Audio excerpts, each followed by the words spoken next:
ದಕ್ಷಿಣಾಯಣ ಆರಂಭವಾಗುವುದು ಕರ್ಕಾಟಕ ಮಾಸದಿಂದ. ಕರ್ಕ ಸಂಕ್ರಾಂತಿಯ ಈ ಕಾಲದಿಂದ ದಕ್ಷಿಣಾಯಣ ಆರಂಭವಾಗ್ತದೆ. ನಂತರದ 6 ತಿಂಗಳುಗಳು ನಾವು ದಕ್ಷಿಣಾಯಣ ಅಂತ ಕರಿತೀವಿ. ಇದರ ಹಿಂದೆ ಬಹಳ ಸೊಗಸಾದಂತ ಒಂದು ಕಥೆ ಇದೆ. ಒಂದೊಮ್ಮೆ ದೇವತೆಗಳು ಇನ್ನೇನು ದಕ್ಷಿಣಾಯಣ ಶುರುವಾಯಿತು ಅಂತ ಹೇಳಿ ತಾವೆಲ್ಲರೂ ಭಗವಂತನಿಗೆ ನಮಿಸಿ ಹೊರಡ್ಲಿಕ್ಕೆ ಶುರು ಮಾಡ್ತಾರಂತೆ. ನೋಡಿ, ದೇವತೆಗಳು ಪ್ರತಿಯೊಂದು ಕಾರಣಕ್ಕೂ, ಪ್ರತಿಯೊಂದು ಕಾರ್ಯಕ್ಕೂ ಮತ್ತು ಪ್ರತಿಯೊಂದು ನಿರ್ದಿಷ್ಟವಾದ ಅಂಶಗಳಿಗೆ ನಿಯಾಮನ ಮಾಡ್ತಿರ್ತಾರೆ. ಅಂದ್ರೆ ತಾವೇ ಅದರ ಅಧಿಪತಿಗಳಾಗಿ, ಅಭಿಮಾನಿ ದೇವತೆಗಳಾಗಿ ನಿಯಾಮನ ಮಾಡ್ತಿರ್ತಾರೆ.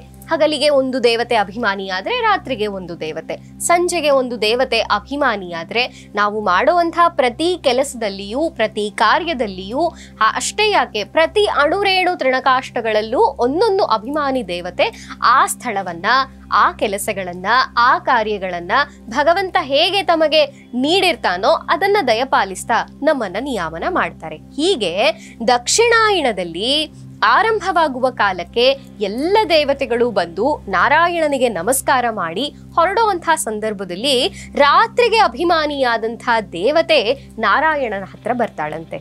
ಆ ದೇವತೆ ಹೇಗಿರ್ತಾಳೆ ಗೊತ್ತಾ?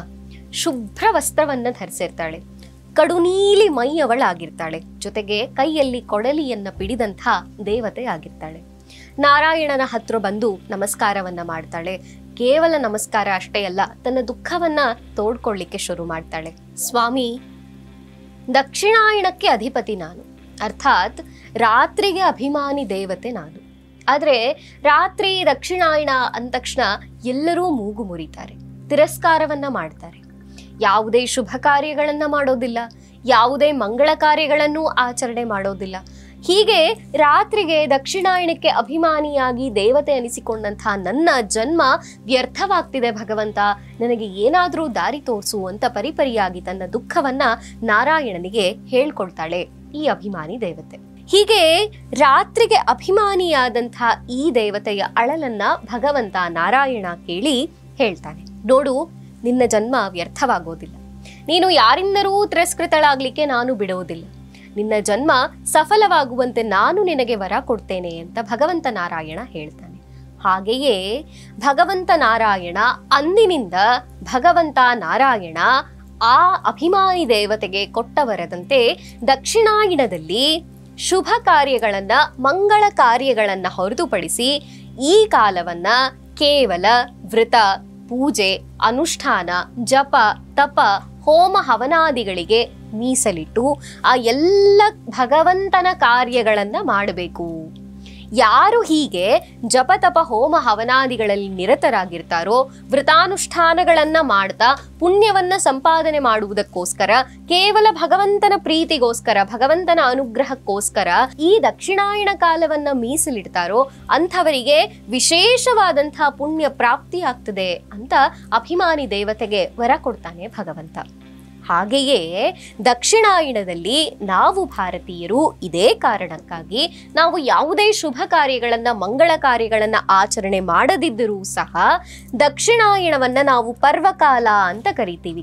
ಯಾಕೆ ಅಂದ್ರೆ ಈ ಪರ್ವಕಾಲದಲ್ಲಿ ವಿಶೇಷವಾಗಿ ಭಗವಂತನ ಪೂಜೆ, ವ್ರತಗಳನ್ನ, ಬೇರೆ ಬೇರೆ ಅನುಷ್ಠಾನಗಳನ್ನ, ಬೇರೆ ಬೇರೆ ಜಪಗಳನ್ನ, ಹೋಮ ಹವನಾದಿಗಳನ್ನ ಮಾಡಲಿಕ್ಕೆ ಅತ್ಯಂತ ಪ್ರಶಸ್ತವಾದಂತಹ ಕಾಲ ಮತ್ತು ನೇರವಾಗಿ ಭಗವಂತನಿಗೆ ಮೀಸಲಿಡಬೇಕಾದಂತಹ ಕಾಲ ಈ ದಕ್ಷಿಣಾಯಣ. ಹೀಗಾಗಿ ಈ 6 ತಿಂಗಳ ಕಾಲವನ್ನ ನಾವು ದಕ್ಷಿಣಾಯಣ ಅಂತ ಕರೆದು ಭಗವಂತನ ಪ್ರೀತಿಗೋಸ್ಕರ, ಭಗವಂತನ ಉಪಾಸನೆಗೋಸ್ಕರ ಈ 6 ತಿಂಗಳನ್ನ ನಾವು ಮೀಸಲಿಡ್ತೇವೆ.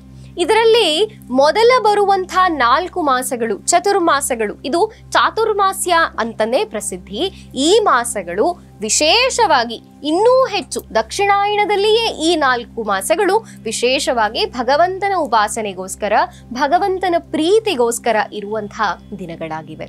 ಹಾಗಾಗಿ ಈ 6 ಮಾಸಗಳನ್ನು ಸಹ ಭಗವಂತನ ಉಪಾಸನೆಗೋಸ್ಕರ, ಭಗವಂತನ ಪ್ರೀತಿಗೋಸ್ಕರ ನಾವು ಮೀಸಲಿಟ್ಟು ಒಳ್ಳೆಯ ಭಗವತ್ ಕಾರ್ಯಗಳನ್ನ ಮಾಡ್ತಾ ಅವನ ಪ್ರೀತಿಗೆ ಪಾತ್ರರಾಗಬೇಕು.